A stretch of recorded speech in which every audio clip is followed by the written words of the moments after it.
be our Bob Valente Automall late models for their feature presentation tonight.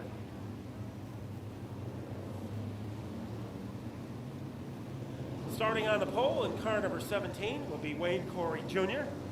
And Jay Lozniak was supposed to start on the outside of the front row, but he has chosen to start instead from the rear in car number 28. The second row will consist of Brandon Clemens in the 67 and Dwayne Knievel Knoll in car number 2. He will be fourth.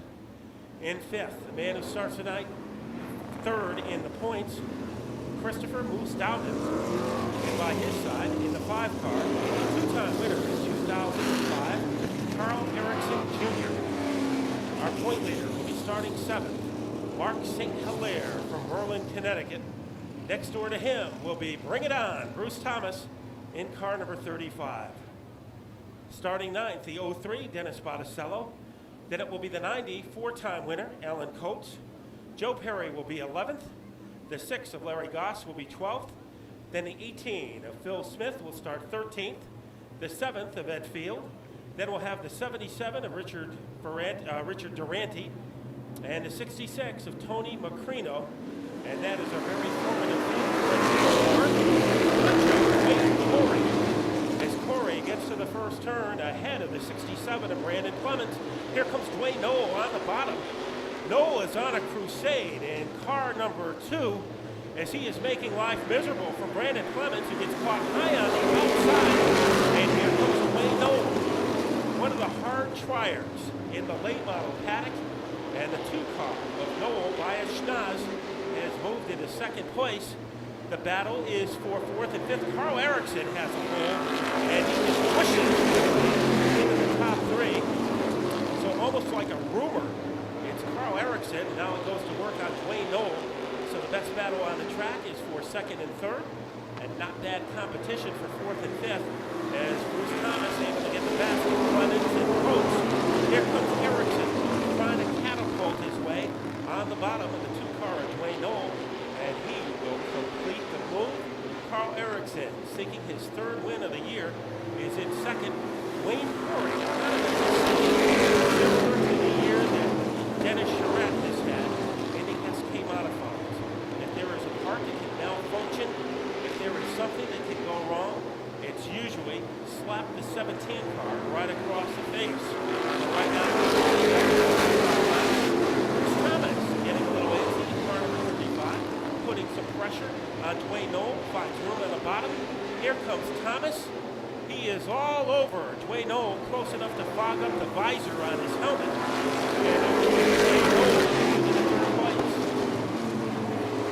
Our 4th place is Bruce Thomas takes over the spot.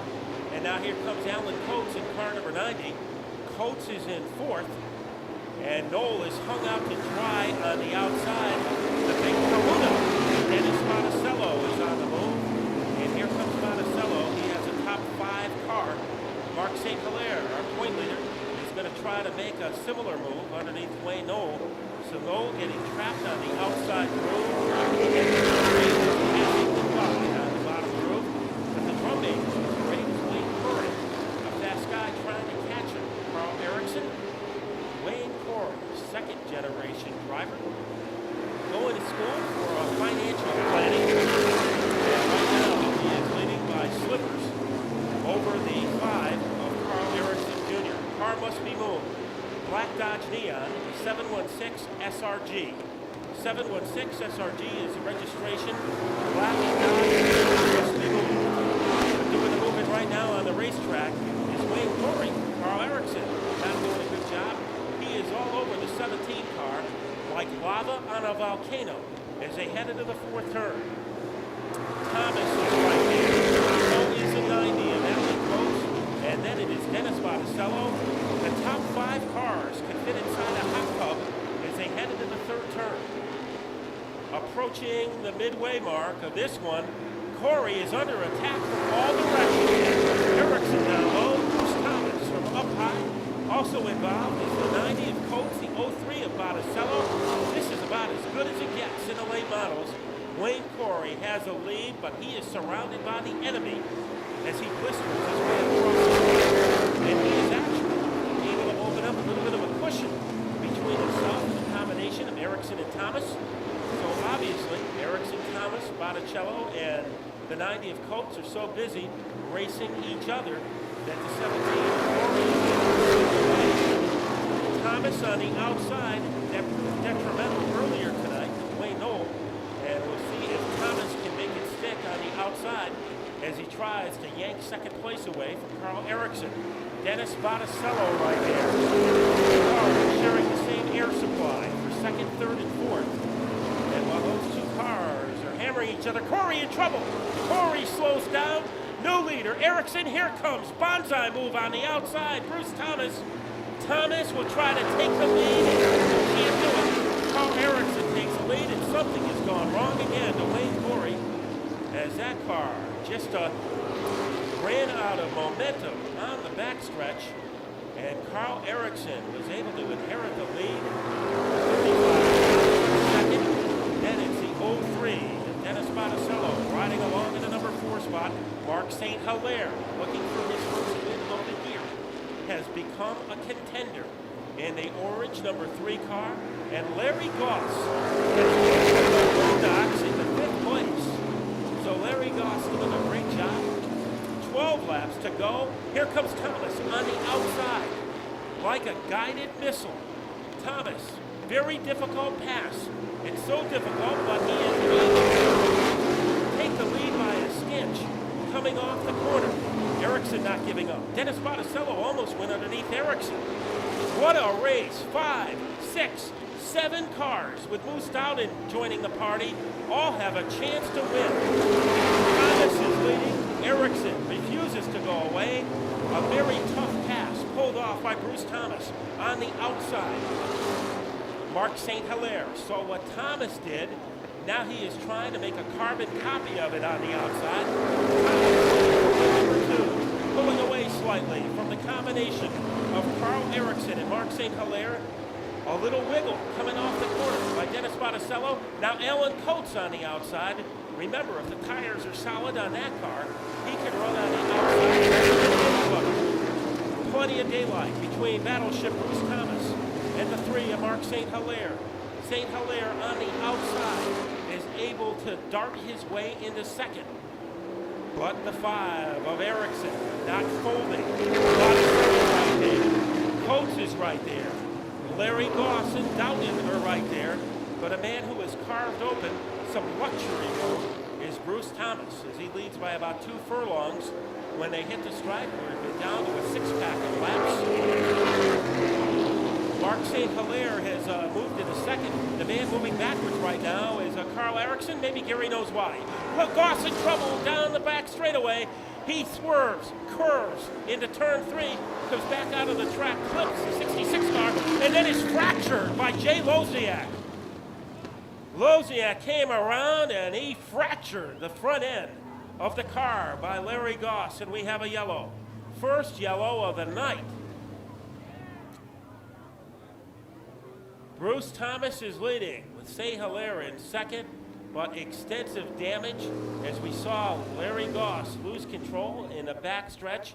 Slight contact between himself and the 66 car, a Macrino, but will it be St. Hilaire?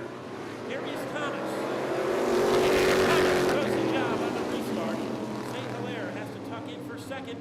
Dennis Botticello in third. So those 3 drivers pull away from the rest of the field. Carl Erickson in fourth, and Moose Dowden in 5th. They swirl off the corner. Exactly where it left off. The battle is for second. Botticello has some elbow room on the bottom. He is going to work underneath the 3 car of St. Hilaire. They scorch their way off the corner. Botticello bounces around. 3 wide, heading into turn 1. 3 wide. Who will get fried? 3 wide. Genocide, and the victor of that situation is Dennis Botticello. Erickson not going away. But Botticello has moved into second. And here comes Alan Coates. Bonsai move on the bottom. He goes from 5th to 2nd with 2 laps to go. Vintage Alan Coates. Botticello in trouble. He bangs into Erickson. And let's see if Botticello can get his car running. He can't. The yellow comes out with 2 to Once again, a very critical restart. And once again, advantage Thomas. How much longer? Here comes Alan Coates. Nobody runs the outside groove at Waterford better in a late model than Alan Coates. Those two cars, crazy glued together. Here comes Thomas, swinging around the corner. Thomas is back out in front. Coates, smoke coming from that car. 1 lap to go. Can Thomas hang on? Smoke pouring from the 90 of Alan Coates. Doughton in third. As they laser beam their way around the fourth corner, here comes the battleship. Bruce Thomas will win it. Alan Coates in second. And Doughton will hang on for third. So Bruce, win number 2 as he comes to the start-finish line. It has to be a very chilling sight to start on a restart with 2 laps to go against one of the best who has ever put on a fire suit at the Speedbowl, Alan Coates. But this man was able to hold him off for his second win of the year. Bring it on, Bruce Thomas. What were your thoughts on the restart? You going head-to-head with a guy who's won more late model races at this track than anybody else. Yeah, for some reason he didn't like what happened there at the end, but I drove him 50 times cleaner than he drove me on the top, but I thought it was pretty clean. The track was a mess, and we're just doing our best to hold our cars off each other, but I got to give it up for the crew and everybody.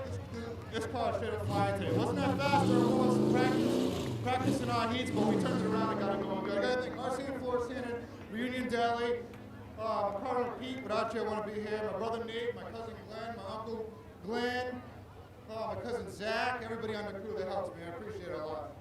Boy, you have a lot of cousins. More cousins than the Mormon Tabernacle Choir here, but they all played a role in this victory, taking the lead on the outside. How difficult was that? Well, actually, I don't know. This car for the first 15 laps goes like a rape tape on the top of the track, so as long as those guys cut you a little slack, you can get it done, but you're not going to do that at the end of the race, so I got to thank everybody for driving a good race for the most part, and I don't know, I'm just happy. 2 wins for 2005 for the man they call the Battleship. Bring it on, Bruce Thomas, prevailing again in a very exciting finish